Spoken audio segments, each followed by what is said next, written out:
Joined now by Keitumetse Sesana from the South African Institute of Taxation. Keitumetse, a very good afternoon to you. You heard what the minister had to say. Your take overall?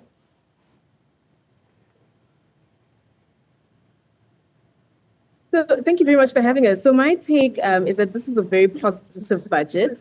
The minister did say that this is not an austerity measure budget, but rather a redistributive. And I must agree with him that I've seen these points coming through.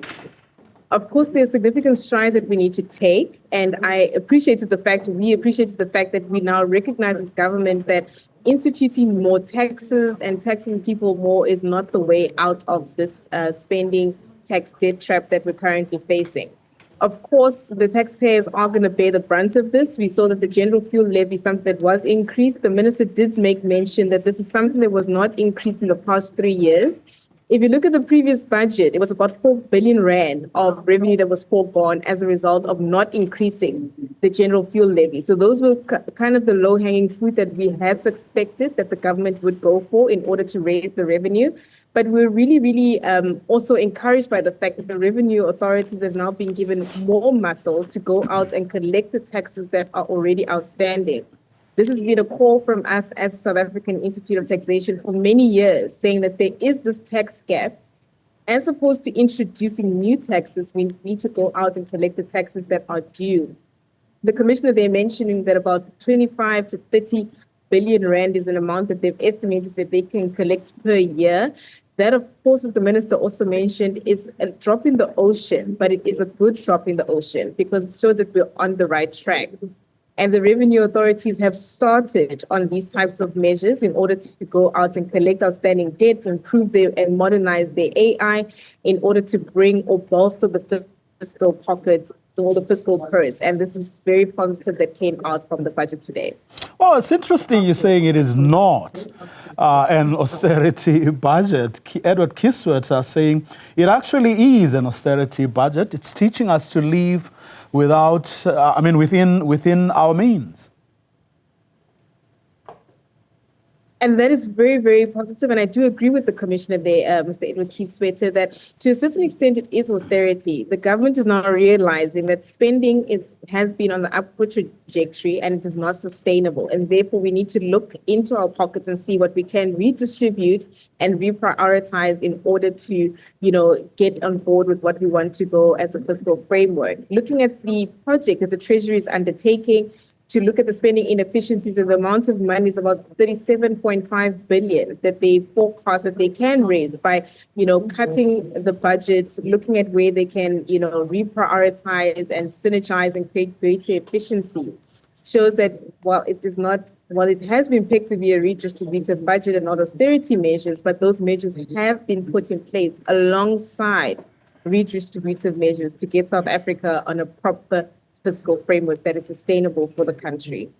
Of course, for SARS to bring in more money, they're going to need people. The commissioner talking about the 500 or so people that they are bringing into the system who are no doubt also going to come at a cost, but to be able to collect more money, more debt owed to SARS. Agreed. If you look at the medium-term expenditure framework, the 2024 one, the commissioner there had pegged that they need about 2,338 employees cumulatively over the next couple of years in order to bolster SARS's muscle to go out and collect. The initial 500 being those that will be brought in now, in order to, to go after and collect the debt and to bring on board the compliance strategic programs that the commissioner has previously announced at the revenue result as those that have been working to collect the money. So they will obviously come at a cost, yes, we do understand, but it's a cost that we have to bear as South Africans because those employees, over and above that, being able to create employment, will also be able to help the commissioner and help the revenue authorities to collect the taxes that are due so that there are no more additional taxes that are thrust upon South Africans in the medium to long term. Do you think it has perhaps taken longer than was necessary to actually hear SARS's cry for more resources so that it can collect more of what is actually due to it than perhaps introducing new taxes, including VAT? Yes, that's true. It has taken us a bit longer to hear the cries, but we appreciate the Commissioner under his stewardship, and I must commend him for this, that he has made these cries persistent and he's made them consistent for a very long time until we're able to wake up and realize that what he is saying is indeed the truth. I do believe that the South African Revenue Service is actually one of the biggest winners from this Budget 3.0 because the cries have been heard. Yes, it did take a bit of time, but we eventually got there. What we should focus on is, of course, the positive, that now that the messaging has come through, we've analyzed the numbers, and the Commissioner has now been given the money or the muscle to go forward and collect those outstanding taxes. This is a positive move. Of course, for taxpayers, those that are not compliant, it is not good news, but the SARS regularly works together with institutions such as ourselves, the South African Institute of Taxation, to get tax practitioners and taxpayers to be compliant, so that the right amount of tax is collected from you and put into the fiscal pocket that will help to redistribute the wealth across the country to all that live in it to make it sustainable. Of course, I mean, 4 billion is what they have been given in order to increase their capacity to collect those taxes. Just one last one. Anything you think the minister may have, or from your vantage point, the minister may have missed? From a taxation point of view, especially. Sorry, please repeat that. From a taxation point of view. From a taxation point of view, one that we would have liked to see is, of course, we know that the tax thresholds have been frozen for quite some time. And that places South Africans under a lot of undue strain, because that means that the income that you earn is essentially eroded by the amount of tax that you pay. And this is something that we would have liked to have seen come through in the budget this year, as it did come through in Budget 1.0, when the minister and his team had acknowledged that the effects of inflation are eroding taxpayers' spending power.